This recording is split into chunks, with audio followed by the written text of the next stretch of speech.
صلو علی الحبیب صلی اللہ تعالی علی محمد صلی اللہ علیہ وآلہ وسلم۔ 14واں پارہ سورہ الحل کی آیت نمبر 91۔ اعوذ باللہ من الشیطان الرجیم، بسم اللہ الرحمن الرحیم۔ وَأَوْفُوا بِعَهْدِ اللَّهِ إِذَا عَاهَدتُّمْ وَلَا تَنقُضُوا الْأَيْمَانَ بَعْدَ تَوْكِيدِهَا وَقَدْ جَعَلْتُمُ اللَّهَ عَلَيْكُمْ كَفِيلًا إِنَّ اللَّهَ يَعْلَمُ مَا تَفْعَلُونَ۔ اللہ کے نام سے شروع، جو نہایت مہربان رحمت والا۔ وَأَوْفُوا، اور پورا کرو، بِعَهْدِ اللَّهِ، اللہ کے عہد کو، اِذَا عَاهَدتُّمْ، جب عَاهَدتُّم، تم عہد کرو، وَلَا تَنقُضُوا، اور نہ اسے توڑو۔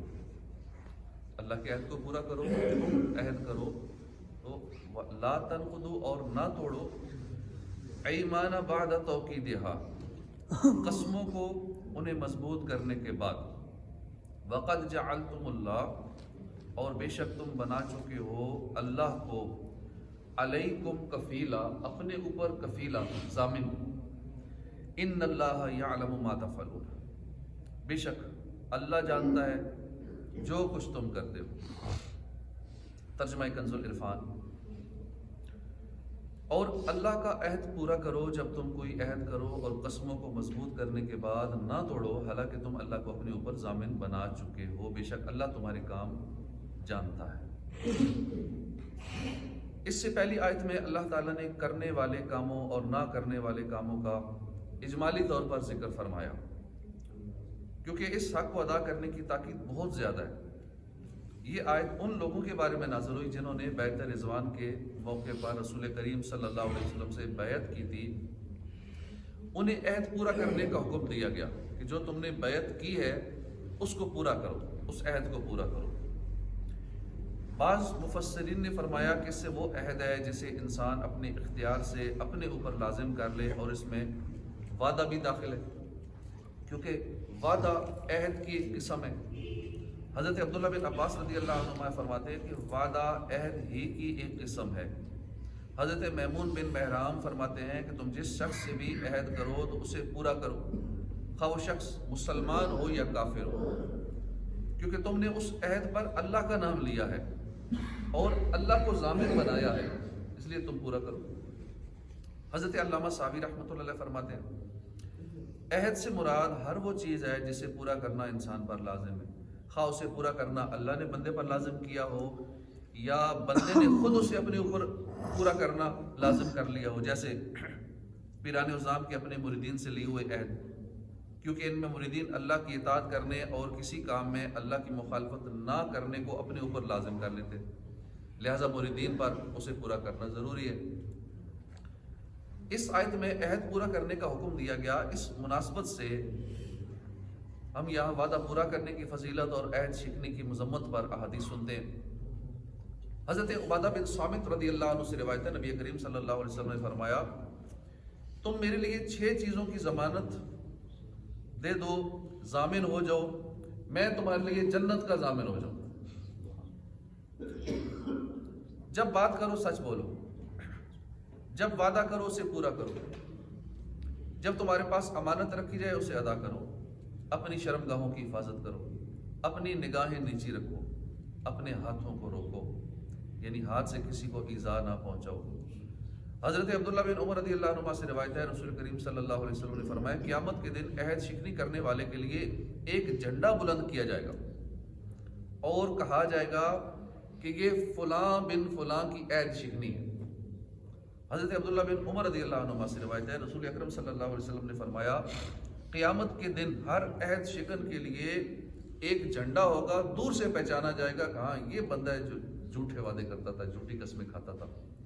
ساری مخلوق کے سامنے کتنی بدنامی ہوگی، یہاں 2-4 بندوں کے سامنے بےزتی ہو جائے گی، ہمارا کیا حل ہو جاتا ہے، اور آج ساری مخلوق ہوگی، انبیاء کرام بھی ہوں گے، ہمارے رشتہ دار اگلے پچھلے سارے ہوں گے، قیامت تک آنے والے لوگ سارے موجود ہوں گے، سارے دیکھیں گے، ہر ایک کو ہر چیز نظر آئے گی، تو عہد سیکھنے والے کے لیے جھنڈا نصب کیا جائے گا جس سے وہ پہچانا جائے گا۔ وَلَا تَنْقُضُوا الْأَيْمَانَ بَعْدَ تَوْكِيدِهَا، اور قسموں کو مضبوط کرنے کے بعد نہ توڑو۔ اس سے کیا مراد ہے کہ قسم کھاتے وقت اللہ کے اسماء اور صفات زیادہ ذکر کیے جائیں، اور قسم توڑنے کی ممانعت مضبوط کرنے کے لیے، مضبوط کرنے کے ساتھ خاص نہیں بلکہ مطلقاً قسم توڑنا منع ہے۔ یا قسم مضبوط کرنے سے مراد یہ کہ قصداً قسم کھائی جائے، اس صورت میں لغو قسم اس حکم سے خارج ہو جائے گی۔ اب قسم کے بارے میں بھی لوگوں کو معلومات نہیں، یہ پورا ایک ٹاپک ہے قسم کے حوالے سے۔ لوگوں نے قسم کو ایک مذاق بنا رکھا ہے، بات بات پہ قسم کھاتے ہیں، اور قسم کو شاید معمولی سمجھتے ہیں، خیر ہے قسم کھا کے اگلے کو یقین دلا دیا، یا بات منوا لی، یا اپنا مال سیل ہو گیا قسم کھا کے، تو بعد میں کہتے خیر ہے اس سے کیا ہوتا ہے، اس کو اتنا اہمیت نہیں دیتے۔ قسم کھانا جائز ہے، مگر جہاں تک ہو سکے قسم نہ کھائی جائے، کم قسم کھانا بہتر ہے، اور بات بات پر قسم نہیں کھانی چاہیے۔ بعض لوگوں نے قسم کو تکیہ کلام بنا رکھا ہے، اور قصداً اور بلا قصد زبان پر جاری ہو جاتی ہے قسم، ان کے اس کو خیال بھی اس کا نہیں رکھتے کہ بات سچی ہے یا جھوٹی ہے۔ تو یہ سخت معیوب ہے کہ بات بات پر قسم کھانا، غیر خدا کی قسم کھانا مکروہ ہے، اور یہ شرعاً قسم بھی نہیں ہے، یعنی اس کو توڑنے سے کفارہ لازم نہیں ہوتا، قسم ہوتی ہے صرف اللہ کے نام۔ بعض قسمیں ایسی ہیں کہ انہیں پورا کرنا ضروری ہے، مثلا کوئی ایسا کام کرنے کی قسم کھائی جو بغیر قسم کرنا ضروری تھا، یا گناہ سے بچنے کی قسم کھائی، تو اس صورت میں قسم سچی کرنا ضروری ہے۔ مثلا یوں کہا کہ خدا کی قسم زور پڑوں گا، یا خدا کی قسم چوری نہیں کروں گا، زنا نہیں کروں گا۔ دوسری وہ کہ اس کا توڑنا ضروری ہے، مثلا گناہ کرنے یا فرائض و واجبات ادا نہ کرنے کی قسم کھائی، قسم کھا کے کہا کہ میں ظہر کی نماز نہیں پڑھوں گا، میں فلاں گناہ کروں گا، ایسی قسم کھائی تو ایسی قسم توڑنا ضروری ہے۔